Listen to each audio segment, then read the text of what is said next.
Shoulder press or lateral raise? I am so tired of seeing all the conflicting information out there. Let's answer the question once and for all. And bonus tip, we'll be diving into EMG studies to see if these are actually the best two exercises. And spoiler alert, the exercise that has the most activation for lateral delts is one I'd never heard of. Hello, my name is Peter Truick and I'm a qualified and still practicing physiotherapist. So let's get into it. Let's briefly go over the anatomy so that we can see how each of these exercises targets the muscles differently. So we've got the deltoid. This is not made up of 3 heads, although we will be splitting it into 3 sections for this video. There's normally about 15 or 16 heads of deltoid. And if you want to see how to hit each of these and make sure we're hitting all of them, I've released a video on that and I'll tag it at the end of this one.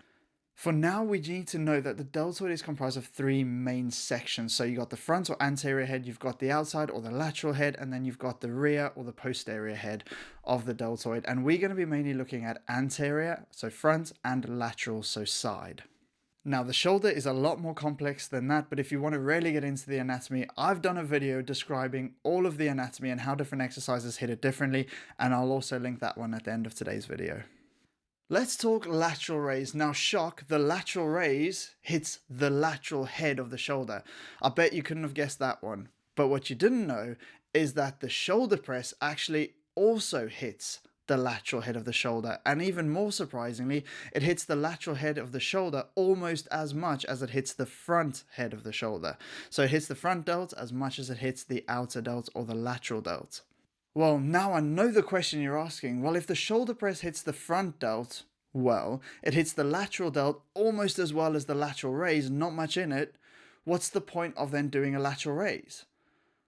Well, this is where the confusion lies. And the answer is quite a simple one. It's creating balance, so growing the entire deltoid. If we look at all the other pushing movements like your bench press, your incline press, your flies, they all also hit the front delt more than the lateral delt. So to create balance and grow your shoulder evenly, we need to try and isolate the lateral delt, which then comes also, we just need to do the lateral raise because our front delt is worked in all the other exercises. Do we actually need to hit it by itself?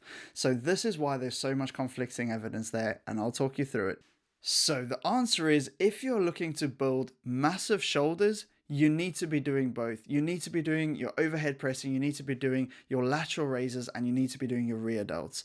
But for now, do both lateral raise and overhead press. This will build good strength, so it will carry over into your bench press and it will carry over into your incline bench. So if you want to go up in numbers, you have to be doing the overhead press. And this ties perfectly into the people who don't need to do the lateral raise. Let's say you're a power lifter.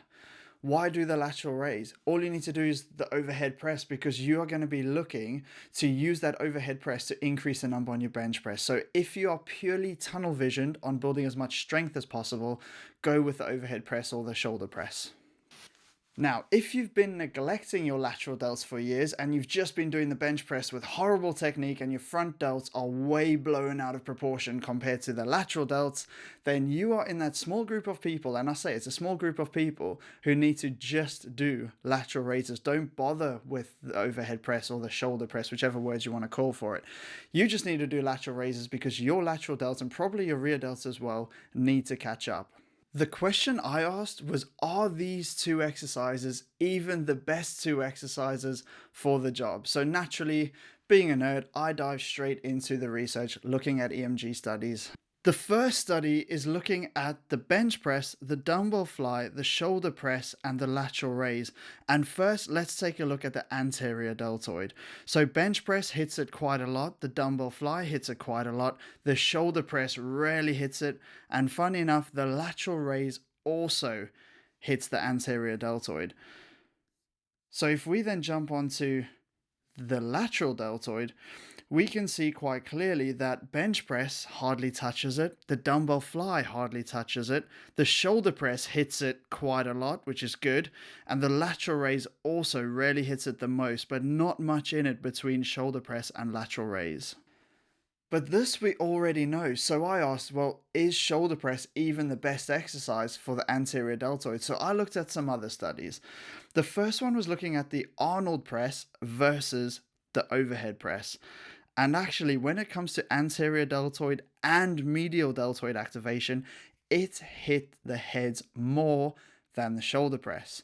However, with the shoulder press, we can push a lot more weight than what we could push with the Arnold press. And this study showed the same amounts of weights being pushed with each. So there we have to question, well, if we can go heavier with the overhead press compared to the Arnold press, is it worth doing the overhead press or the Arnold press? Someone will have to do a study on it, but I recommend maybe doing a bit of both. If you're not feeling too strong, do the Arnold press. If it's early on in your workout and you're feeling really strong, go heavy and do the overhead press. That's going to be a better option. So knowing this did not answer my question, so I went in and found 10 different exercises and how they impact the shoulder, and this was done in 20 people who were well trained, so small group, but they were experienced lifters. So we've got a dumbbell shoulder press hits it the most, followed by the dumbbell front raise, but again you can go a lot heavier with the front raise. Then we've got battling ropes. I mean, come on, loads of activation but no load. Push-ups, so like a bench press. Cable cross raises hits it quite a lot, which was quite interesting. Then you've got your dips. Then you've got your barbell upright row. Then you've got your bent arm lateral raise, 45-degree incline row, and then finally your seated rear lateral raise. So shoulder press on top again. So now we go on to the lateral head, and right on top is a 45-degree incline row. Who of you have even heard of that? I know I've never heard of a 45-degree incline row. Then we've got the bent arm lateral raise, cable diagonal raise, so cable lateral raise, which funny enough also hit the front delt quite a lot. Then we've got our barbell upright row, seated rear lateral raise, and then the shoulder press, then your battle ropes, front raise, and push-ups and dips. Dips are really low for your lateral head, so another one that just adds to that overload of that anterior head.